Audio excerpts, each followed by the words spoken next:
नमस्कार, आप सुन रहे हैं पत्रिका पॉडकास्ट।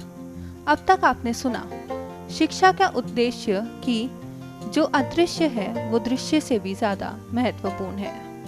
आइए अब सुनते हैं आगे। तो जो हमारे सामने जो मुद्दे उठाए हैं और जिस तरह से पूरा एक सारगर्भित आपने शिक्षा प्रणाली को लेकर, शिक्षा के उद्देश्य को लेकर, बदलाव जो आ रहे हैं उन्हें लेकर जितने बिंदु रखे हैं, तो उससे एक सवाल ये भी आता है कि शिक्षा देने की जिम्मेदारी जिन लोगों के ऊपर है, मतलब हमारे शिक्षक जगत जो है, शिक्षक हैं, उनके बारे में उनकी जो पढ़ाने की शैली है वो भी समय के साथ बदली है। लेकिन क्या वो इन सब बदली हुई चुनौतियों और जो चेंजेस हो रहे हैं इस पूरे सिस्टम में, एजुकेशन के सिस्टम में, क्या वो दोनों मैच कर रहे हैं? क्योंकि आपने उदाहरण दिया है कि हमको दोनों हाथों से पतवार चलानी पड़ेगी और एक संतुलन बनाए रखना पड़ेगा और हमें अपने अंदर की चीज़ों को बाहर लाना है। तो उसमें किस तरह से एक टीचर जो है वो अपनी भूमिका निभा सकते हैं? प्रश्न बहुत महत्व का है। इसका उत्तर समझना बहुत आवश्यक है। मैं केवल जानकारी के लिए नहीं दे रहा हूँ, मैं अपने स्वयं अपने अनुभव के द्वारा जो मैंने सीखा है वो आपके सामने में रखना हूँ। पहली बात तो मैंने ये बताई कि आपको आदर्श के रूप में बच्चों के सामने आना है, क्योंकि बच्चे आपको देखकर आप क्या कर रहे हैं, आप क्या बोल रहे हैं, आपके बॉडी लैंग्वेज क्या है, इन सब चीज़ों पर देखते रहते हैं बच्चे और उसको अपनाते हैं, इमिटेट करते हैं। इसलिए आपको वो बनना है जो हम अपने बच्चे बनना चाहते हैं। तो ये बहुत महत्व की बात है, ऐसे शिक्षक होने चाहिए। पहली बात तो ये हो गया। दूसरी बात, ये केवल किताबी ज्ञान नहीं है, ये प्रैक्टिकल नॉलेज है जो उनको सामने रखा जाता है।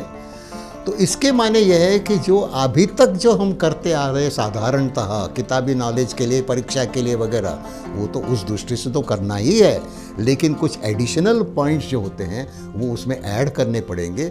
यानी उनकी फ्लेक्सिबिलिटी ज़रा बढ़ानी पड़ेगी, उसकी समझ बढ़ानी पड़ेगी और एक समग्रता से सबके सामने ये रखने की जो एक कला है वो उनको सीखनी पड़ेगी।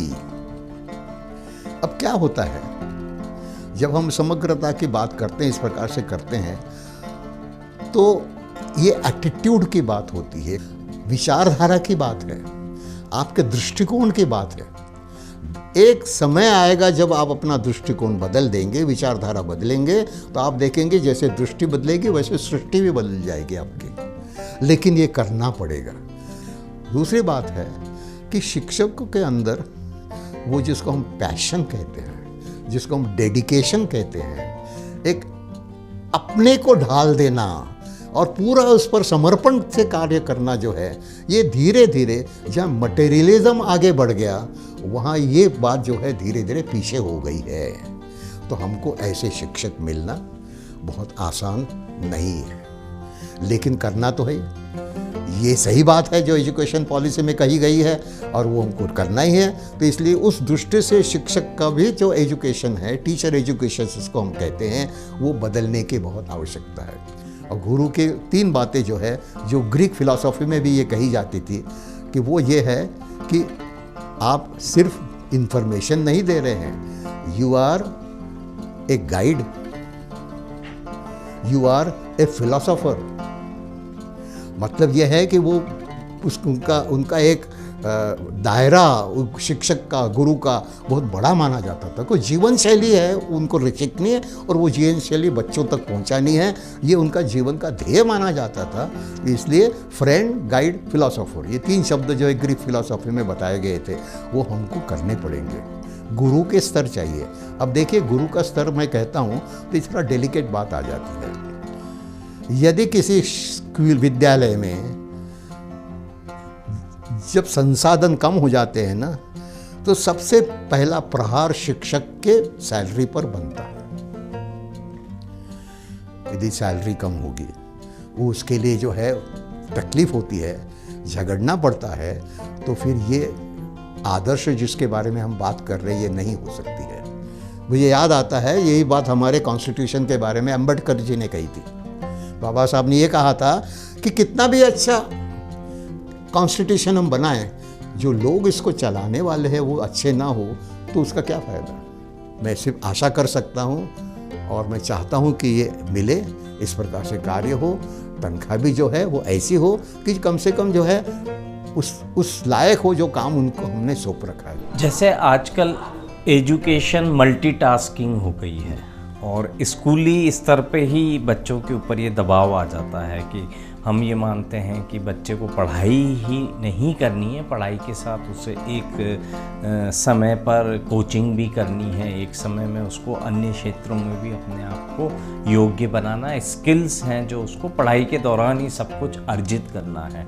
ये जो स्थिति चल रही है तो इसमें पेरेंट्स और बच्चे और टीचिंग इस जो लोग हैं या स्कूल है, ये इन लोगों की अप्रोच क्या होनी चाहिए? ये जो शब्द आपने यूज़ किया, इस्तेमाल किया, मल्टीटास्किंग, ये नया शब्द है। हमारे बच्चे, उदाहरण के लिए मैं देता हूँ, 3, 4, 5 अलग अलग प्रकार की भाषाएं बहुत सरल से पढ़ सकते हैं जब छोटे बच्चे होते हैं। हम उस पर झगड़ा करते हैं, 2 लैंग्वेज और 3 लैंग्वेज और 4 लैंग्वेज में हमारे यहाँ देश में झगड़ा होता है। अरे ये नेचुरल है, ये होता है। हम उसको मल्टीटास्किंग हो गया, ये इतना नहीं होना चाहिए। तो ऐसे सब चीज़ में दुनिया की बातें होती है। अधिकतर बच्चे अधिकतर सब चीज़ें एक साथ मिलजुल कर करते हैं। मैं जानता हूँ, मुझे म्यूज़िक अच्छा लगता है तो मेरे पास हारमोनियम भी है। तो मैंने ये सोचा था कि जब रिटायर हो गए हैं ना, अब तो मैं हारमोनियम सीखूंगा जो गाने के साथ में। मैं नहीं सीख सका क्योंकि वायरिंग का टाइम निकल गया था मेरा। तो हर एक चीज़ का एक सेंसिटिविटी टाइम भी होता है सीखने का। तो उस टाइम में वो सब किया जा सकता है, मल्टीटास्किंग भी हो सकता है और जितना यंग होगा उतना अधिक होगा। एक सवाल है जो बार बार आता है कि अब ऑनलाइन हम एजुकेशन सिस्टम में आ गए हैं, बच्चे ऑनलाइन ज़्यादा पढ़ रहे हैं, बुक्स पढ़ना और लिखना ये उनकी आदत में कम होता जा रहा है। तो क्या इससे उनकी याददाश्त पे फ़र्क पड़ता है? पूरा पहले ज़माने में जब हम स्लेट पे लिखते थे, बुक्स हम बोल बोल के याद किया करते थे, सवालों के जवाब हम लिखा करते थे, हल होते थे, तो अब ये सब ऑनलाइन तकनीक के सहारे हो रहा है, कई टूल्स आ गए हैं। तो क्या वाकई में इसका फ़र्क पड़ता है हमारे माइंड के ऊपर? बहुत अच्छा प्रश्न आपने पूछा है। देखिए, एजुकेशन के माने ये है, जो हमारी फिलॉसफी है उसको प्रैक्टिस में डालना। इसके माने ये हो गए कि हम अपनी बात दूसरों तक पहुंचाना, कम्युनिकेशन जिसको हम कहते हैं। कम्युनिकेशन के 3 एस्पेक्ट्स हम साधारणतः माने जाते हैं। एक तो है क्या कम्युनिकेट करते हैं, इंफॉर्मेशन कम्युनिकेशन कहते हैं। वो तो अब हार्ड कॉपी भी दे सकते हैं, वो सॉफ्ट कॉपी भी दे सकते हैं कंप्यूटर वगैरह में, और उससे वो इंफॉर्मेशन वहाँ तक पहुँच जाती है।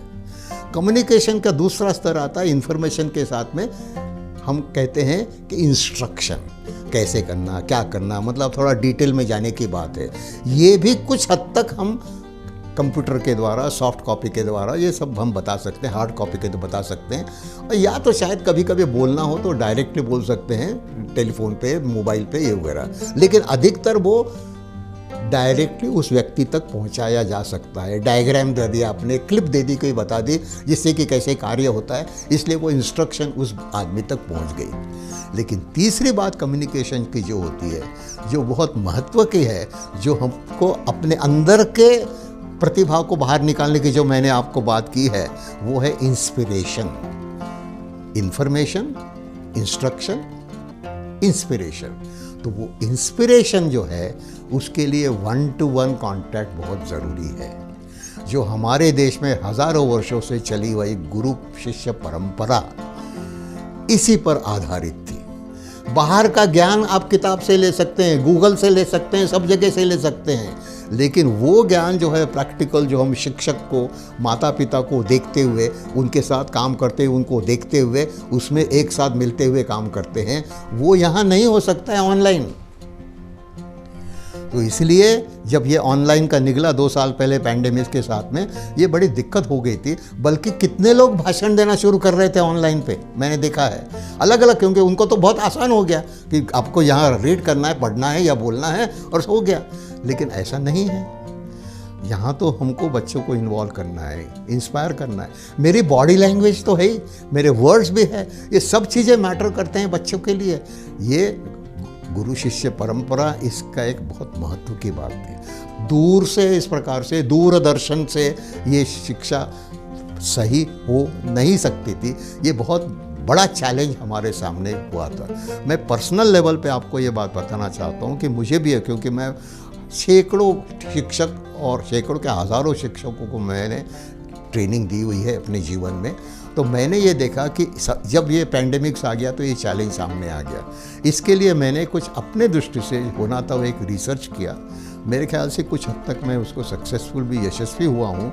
लेकिन मैं ये नहीं कह सकता हूँ जब तक कि और लोग इसको ट्राई ना करें और करें, तब तक उसको कोई साइंटिफिक रूप दिया नहीं जा सकता अभी तक। इसके आगे की जानकारी के लिए बने रहिए हमारे साथ। आप सुन रहे हैं पत्रिका पॉडकास्ट।